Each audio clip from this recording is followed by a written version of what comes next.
நபி ஸல்லல்லாஹு அலைஹி வஸல்லம் அவர்கள் ஒன்றை சொல்கிறார்கள். யமன் தேசத்தில் ஒருவர் இருக்கிறார். அவர் ஈமான் கொண்டு விட்டார். ஆனால் தன்னுடைய தாய்க்கு பணிவிடை செய்ய வேண்டும் என்பதற்காக வேண்டி, என்னை சந்திப்பதற்காக வேண்டி வரவில்லை. அவர் கர்ன் என்கின்ற கோத்திரத்தை சார்ந்தவர்.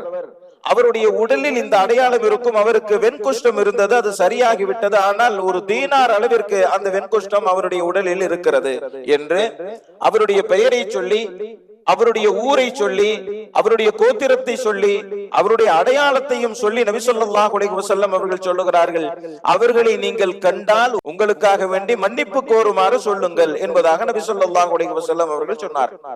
நபி அவர்கள் சொன்னதிலிருந்து ஹஜ்ரத் உமர் ரலியல்லாஹு தஆலா அன்ஹு அவர்களுக்கு அவர் எப்படியாவது சந்தித்து விட வேண்டும் என்கின்ற ஆசை.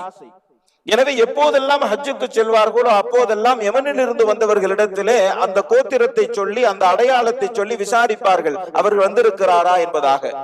இல்லை என்பதாக பல முறை சொன்னார்கள். ஒரு முறை அவர்கள் வந்ததாகவும் செய்தி வந்தது.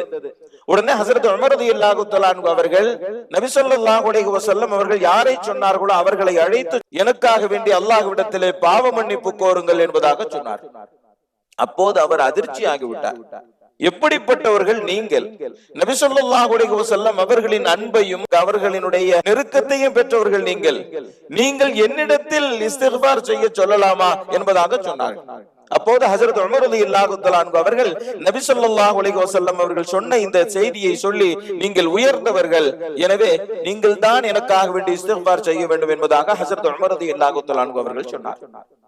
இன்னொரு முறை ஹஜ்ரத் உமர் ரலியல்லாஹு தஆலா அன்ஹு அவங்க ஹஜ்ஜுக்கு வராங்க. யமன்ல இருந்து ஒருத்தர் ஹஜ்ஜுக்கு வந்திருந்தார். ஹஜ்ரத் உமர் ரலியல்லாஹு தஆலா அன்ஹு அவங்க அந்த அடையாளத்தை எல்லாம் சொல்லி அவங்க வந்திருக்கிறாங்களான்னு சொல்லி கேட்டாங்க. இல்ல, அவங்க வரல, அவர் ஒரு ஓலை குடிசையில் வசித்துக் கொண்டிருக்கிறார் என்பதாக சொன்னாங்க.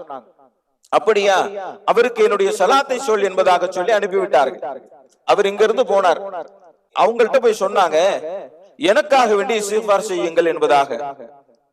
அவங்க சொன்னாங்க, நீதானப்பா எனக்காக வேண்டி இஸ்திக்பார் செய்யணும், நீதானே ஹஜ்ஜுக்கு போயிருக்கிற என்பதாக சொன்னப்ப, இல்லை இல்லை, நீங்கள் தான் சிறந்தவர், எனவே நீங்கள் தான் செய்ய வேண்டும் என்பதாக சொன்னாங்க. அப்ப அவங்க கேட்டாங்க, உமர் ரலியல்லாஹு தஆலா அன்ஹு அவங்களை சந்திச்சீங்களா அப்படின்னு சொல்லி கேட்டாங்க. ஆமா, அவங்க உங்களுக்கு சலாமும் சொல்லிவிட்டாங்க என்பதாக சொன்னாங்க. அவர்கள் தான் உவைசுல் கர்னி என்பதாக வரலாறுகளில் நாம் பார்க்கிறோம். அந்த உவைசுல் கர்னி என்ன பெரிய பேரறிஞரா? இல்லை. மார்க்கத்திற்கு பெரிய தியாகம் செய்தவரா? இல்லை. அவர்கள் செய்த ஒன்றே ஒன்று என்ன தெரியுமா? நபி ஸல்லல்லாஹு அலைஹி வஸல்லம் அவர்கள் இருக்கிற காலத்திலும் அவர்களை கூட சந்திக்க முடியாமல் தன்னுடைய தாய்க்கு பணிவிடை செய்த ஒரு சிறப்பை தவிர வேறு எந்த சிறப்பும் அவர்களுக்கு இல்லை.